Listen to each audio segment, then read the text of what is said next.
Hello, everyone. I'm sorry I was not able to attend class this evening. Unfortunately, I have to work. But after talking with Professor Nelson, he let me know that everybody was going to be giving a quick synopsis of the papers that they did, and he agreed to let me do mine via video.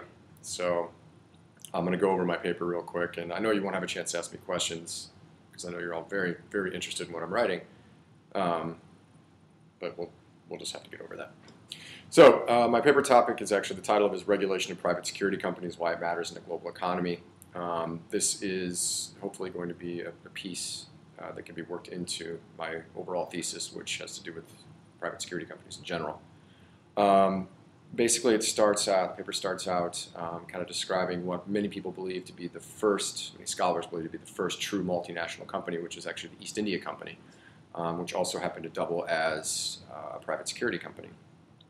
So there is some history with this. None of the companies that exist today really rival the East India Company as far as their global reach and, I guess, economic power. But Peter Singer of the Brookings Institute shows that the private security industry is growing immensely.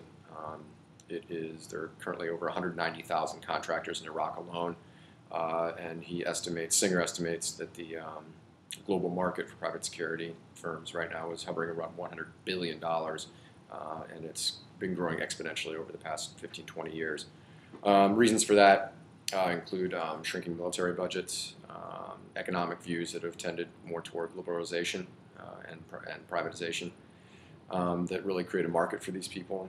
And in the U.S. in particular, kind of an aversion to conflict. You really don't hear a whole lot about the contractors dying.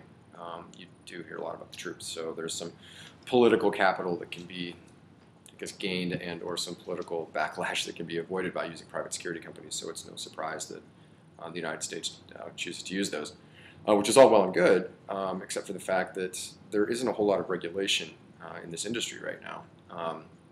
The only two countries that really have any strong regulations on their own are South Africa and the United States, who also happen to be the largest providers and users of private security companies. The existing rules that we have in place, there's some old script that talks about the differences between combatants and mercenaries. There's some stuff that talks about the Geneva Conventions and how those play in. Order 17, which was issued by Paul Brenner, the former U.S. ambassador to Iraq, before he left, basically making sure that U.S. contractors were not held responsible for their actions in Iraq, which, as you can imagine, did not play very well. In the paper, I equate that to Sony telling the United States that their executives that are working in the United States are not going to be subject to U.S. law anymore, and how we would feel about that. And then instead of having calculators and VCRs produced, they've got big shiny guns in their hands. So there are not a whole lot of regulations, and there's a few different reasons for that. It's not necessarily easy due to the nature of the industry to regulate exactly what these people are doing. There's the intersection of national security, violence, and money. All three of those things put together make it difficult to not only regulate it, but there's a lot of people that believe that governments don't necessarily want to regulate the private security industry because it destroys a lot of the flexibility that they have with these companies right now. Because of this, there's been some backlash for behavior. Some of what these companies have done. Everybody's heard about the Blackwater Fallujah incident, the CACI, Abu Ghraib incident in the prison. And as of this, I believe that's changed now, but as of most of the research that I had on here, none of these people had actually been prosecuted for anything. So in an effort, if the United States is attempting to win the hearts and minds of the people that we're essentially occupying at this point, allowing non-combatants to be above the law, above their law and ours, isn't a very good way to make sure that they're on our side. There's humanitarian issues as well. I kind of touched on that. There's without regulation, it's very difficult to prosecute anyone who does. I mean, most of these contractors are good people. Most of the companies do the right thing, but not all of them do. And it only takes a couple bad apples to really ruin it, the perception for everybody.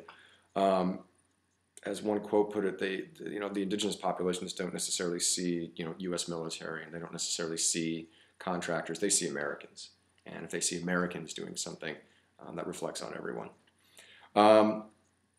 In conclusion, just to kind of go from some of the text, there's almost unanimous agreement that private security companies do need additional regulation. What's not unanimous is how it's going to be done.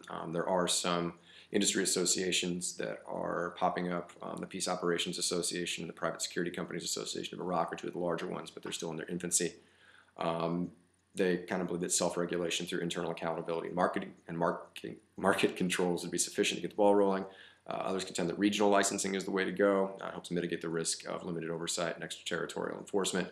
But when it boils down to it, as I mentioned earlier, it's not going to happen unless host governments decide it's necessary to rein in PSC behavior.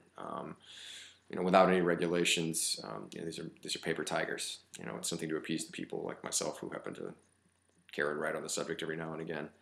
And that's about it. So, like I said, unfortunately, you guys don't get to ask me questions, but I wish you all the best of the holiday season, and I'm sure I'll see some of you in the spring. Thanks.